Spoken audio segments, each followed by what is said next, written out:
My MBA graduation party was in full swing at my parents' house. The backyard was decorated with congratulations banners, tables laden with food, about 50 family members and friends celebrating my completion of business school. The May afternoon was perfect. Sunny, warm, everyone in good spirits. My younger sister Vanessa had been dominating conversations since people started arriving, showing everyone her Instagram on her phone. "I just hit 85,000 followers last week," she was saying to a group of aunts near the appetizer table. "My engagement rate is insane, like 8% on most posts. Brands are starting to reach out about sponsored content." Mom was glowing with pride. "Vanessa has such a gift for social media. She's built this whole platform while working full-time at the boutique." "I made $400 last month from affiliate links," Vanessa continued. "If I can get to 150,000 followers, I could potentially make this my full-time job. Influencer marketing is the future." I stood near the punch bowl watching the performance with mild amusement. This was typical. Vanessa found something new to be passionate about every few months, announced it was going to be her big break, received lavish family encouragement, then quietly moved on when the next shiny thing caught her attention. "And what about you, Isabel?" Anne-Marie asked, turning to me. "What are your plans now that you've finished your MBA?" Before I could answer, Dad interjected from across the patio. "Isabel's still figuring things out. She's been writing in her spare time, but you know how competitive publishing is. We're encouraging her to find a stable job first. Writing is more of a hobby for Isabel," Mom added. "The MBA will help her get into consulting or corporate strategy." I'd heard these assumptions for the past 3 years. While completing my MBA, I'd been working on a book about business strategy and behavioral economics. My family knew I was writing something, but had dismissed it as a side project, a creative outlet that would never amount to anything serious. What they didn't know was that I'd signed a 3-book deal with a major publisher 6 months ago. What they didn't know was that the advance was $1.4 million. What they didn't know was a lot of things. That's when Uncle Dave arrived. He'd been delayed by traffic from the airport, flying in from New York where he worked as a literary agent. Uncle Dave was Dad's younger brother, the family outsider who'd chosen books and art over business and stability. We'd grown close over the years, bonding over our shared love of reading and writing. He made his way through the crowd, congratulating me with a warm hug, then spotted the cake table. "This looks amazing," he said, admiring the elaborate graduation cake. Then he turned to me with a proud smile. "And speaking of amazing, congratulations on that $1.4 million book advance, Isabel. When your agent called to tell me Summit Press had made the offer, I was thrilled for you." The backyard went completely silent. Vanessa's voice cut off mid-sentence about Instagram algorithms. My parents' heads snapped toward us, their faces frozen in shock. Aunt Marie's wine glass paused halfway to her lips. Even the kids playing in the corner seemed to sense something important had happened. "Book advance," Mom whispered, her voice sharp with confusion. I set down my punch cup carefully. "Yes, Uncle Dave helped connect me with my agent. The deal closed in January." Uncle Dave continued, completely oblivious to the stunned silence spreading through the party. 3 books over 5 years, right? With the first manuscript already complete. That's a strong position to negotiate from. Your agent did excellent work. "The first book is in final edits now," I confirmed. "It publishes in September." Dad had walked over, his face pale. "Isabel, what is Dave talking about? What book deal?" Uncle Dave looked around, finally registering everyone's shocked expressions. "Oh, you didn't? They don't know about the Summit Press contract." "We haven't discussed it in detail," I said evenly. "What Summit Press contract?" Mom demanded. I took a breath. "I signed a 3-book deal with Summit Press 6 months ago. Business strategy books based on my MBA research and case studies. Total advance for the 3 books is $1.4 million, paid out over the contract term." The backyard party had gone completely silent. 50 people were staring at us now. Vanessa found her voice first, indignant. "That's impossible. You've been writing in your spare time between MBA classes. Nobody makes $1.4 million from a book." "From 3 books, I corrected. "And plenty of business authors command advances like this, especially for multi-book deals with proven platforms." "Proven platform? You don't even have a blog." "I have something better. I have original research, case studies from Fortune 500 companies I worked with during my consulting internships, and frameworks that have been validated by MBA professors and business leaders. Publishers pay for valuable content, not follower counts. Uncle Dave was shaking his head, understanding what had happened. Isabel, you've been working on this book for 3 years. Your parents didn't know you'd sold it. I mentioned I was working with an agent. They thought I was being optimistic about publishing prospects. The memory was clear. 10 months ago, when my agent first started shopping the manuscript, I'd told my family at Sunday dinner. Dad had said, "Don't get your hopes up about publishing, honey. It's incredibly competitive." Mom had suggested I focus on graduating first and worry about hobbies later. Vanessa had said, "If you want to build a platform, you should start with Instagram like me." So I'd stopped updating them. I'd let them believe I was writing a book that would never sell while I negotiated a 7-figure deal. Dad sat down heavily at the nearest table. $1.4 million? For books about business strategy. The first book is titled, The Behavioral Economics of Organizational Change. It synthesizes academic research with practical case studies showing how companies can implement change management using behavioral science principles. Uncle Dave nodded enthusiastically. I read the manuscript. It's brilliant, Isabel. It fills a real gap in the market. Academic rigor meets practical application. Summit's marketing team is projecting strong corporate sales. Mom's hand was pressed against her throat. When you said you were working with an agent, we thought. You thought I was delusional about my publishing chances. I wasn't. I spent 2 years building the manuscript, 6 months working with Uncle Dave to refine the proposal, 3 months while my agent shopped it to publishers. Summit made the lead offer at $1.4 million. 2 other publishers bid over $1 million. Vanessa was staring at me like I was a stranger. Publishers wanted to pay you over $1 million. Publishers wanted to pay for content they believed would sell to business professionals, corporate training programs and MBA programs. The market for high-quality business strategy books is substantial. Aunt Marie spoke up hesitantly. Isabel, I saw something in Publishers Weekly last month about a major business book deal. Was that you? Probably. The deal was announced in the industry publications in February. I read that announcement, Uncle Dave confirmed. It was described as one of the largest advances for a debut business author in the past 5 years. Dad was shaking his head slowly. How did we not know about this? Because you never asked about my writing beyond polite questions. When I tried to explain the book's premise, you changed the subject. When I mentioned meeting with my agent, you suggested I be realistic about publishing. So I stopped trying to include you in the process. Mom's eyes were filling with tears. But $1.4 million, Isabel. That's $400,000 for the first book, paid in thirds. On signing, on delivery, on publication. I already received $133,000 on signing and another $133,000 when I delivered the final manuscript in March. The remaining $134,000 comes in September when the book publishes. Books 2 and 3 follow similar payment structures. Uncle Dave added, and that doesn't include royalties. If the book sells well beyond the advance earnings threshold, Isabel will receive additional royalty payments. Vanessa's face had gone from shock to red. I've been bragging about making $400 from Instagram. You got $266,000 already from a book that hasn't even published yet. Yes. Though after agent commission and taxes, my actual take-home is lower. But yes. Dad found his voice. Where is all that money? Invested.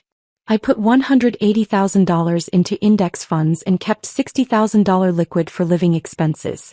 When the publication payment comes in September, I'll invest another $90,000 and keep the rest for taxes and expenses. Mom looked stricken. You have $180,000 invested? Plus the $60,000 in cash, yes.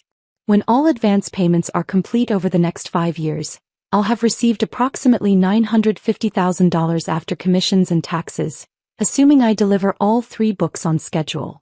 Uncle Dave was watching this unfold with growing discomfort. I'm sorry, Isabel. I genuinely assumed they knew. When you asked me to introduce you to agents 3 years ago, I thought you'd have kept your family updated on the process. I tried to. They weren't interested in hearing about it. The graduation party had completely stopped. The celebration of my MBA had been overtaken by the revelation of my book deal. People were staring, whispering, trying to process. Aunt Marie asked, "What does the book actually cover, Isabel?" For the first time all day, someone was asking a genuine question about my work. It examines why organizational change initiatives fail. About 70% of them do, and provides frameworks based on behavioral economics for improving success rates. I look at loss aversion, status quo bias, social proof, and other psychological factors that influence how employees respond to change. That sounds incredibly sophisticated, Aunt Marie said. It is. I spent 2 years interviewing executives, reviewing academic literature, analyzing case studies from companies like Google, Amazon, and smaller firms. The research was the most challenging part. Uncle Dave nodded. The manuscript is 320 pages of dense, well-researched content. It's going to be required reading in business schools and corporate training programs. Vanessa was quiet for a long moment.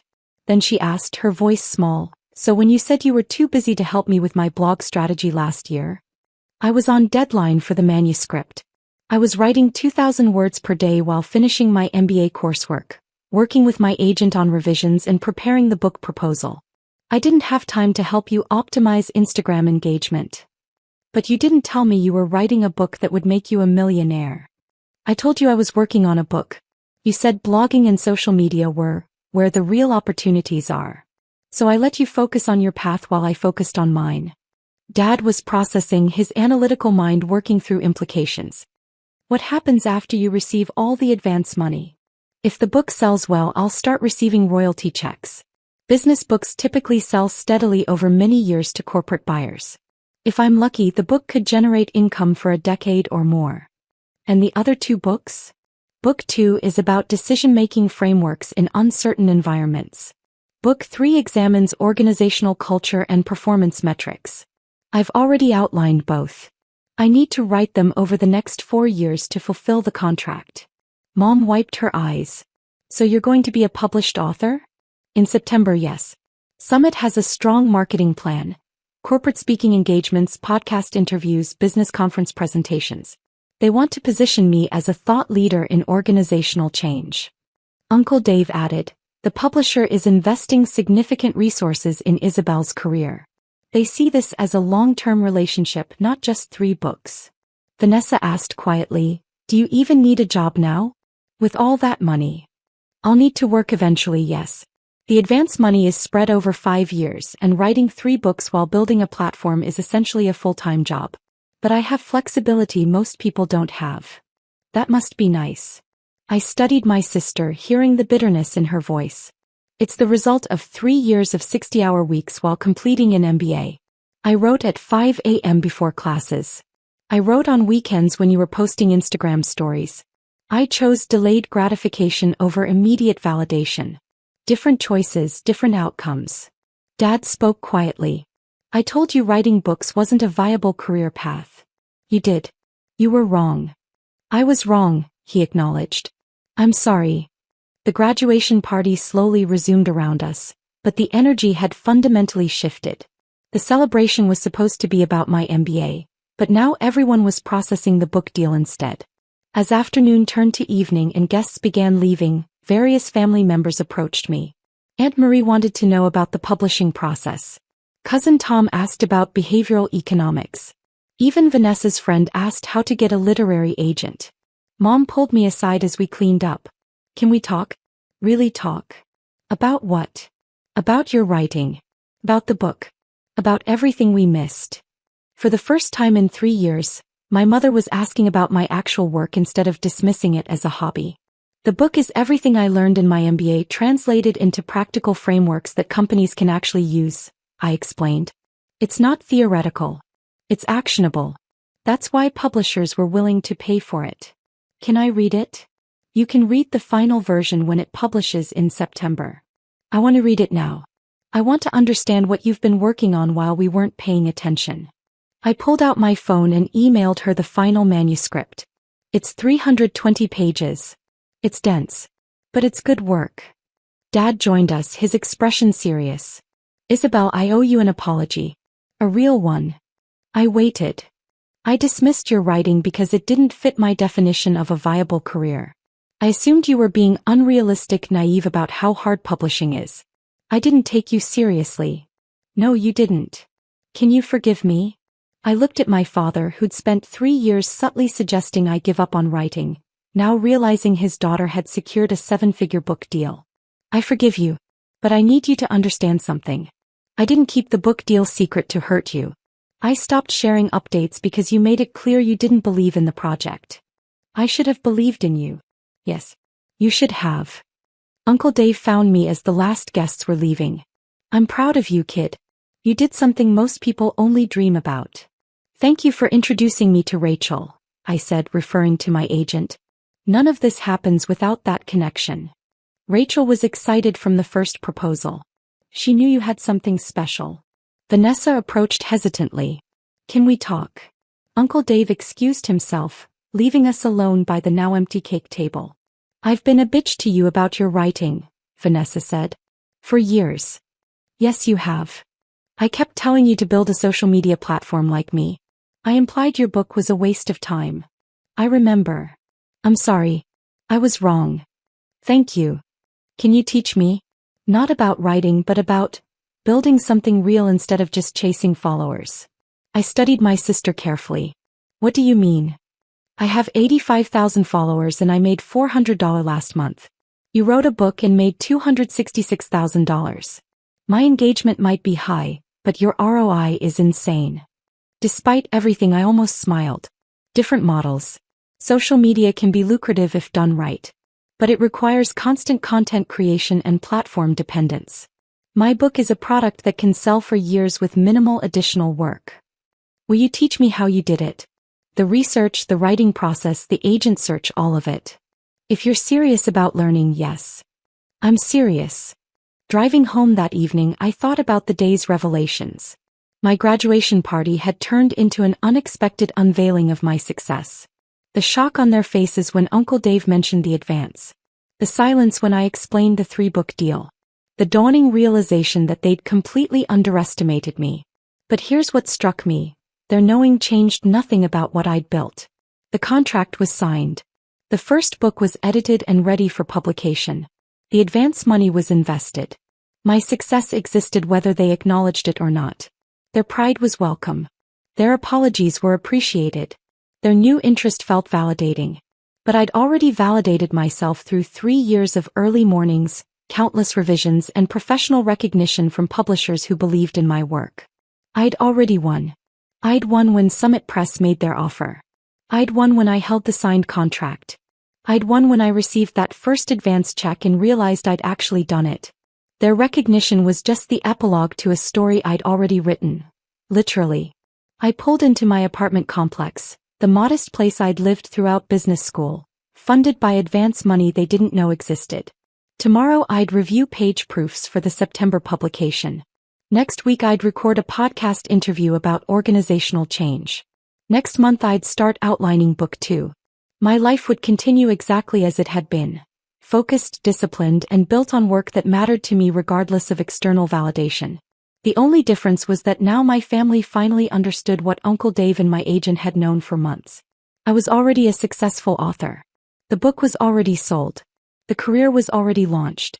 And I'd built all of it while they were telling me to be realistic and get a real job. That night, I received a text from Mom. I started reading your manuscript. I'm on page 40. Isabel, this is brilliant. I'm so sorry we didn't see this. I replied simply, thank you. Keep reading. Because the book would speak for itself.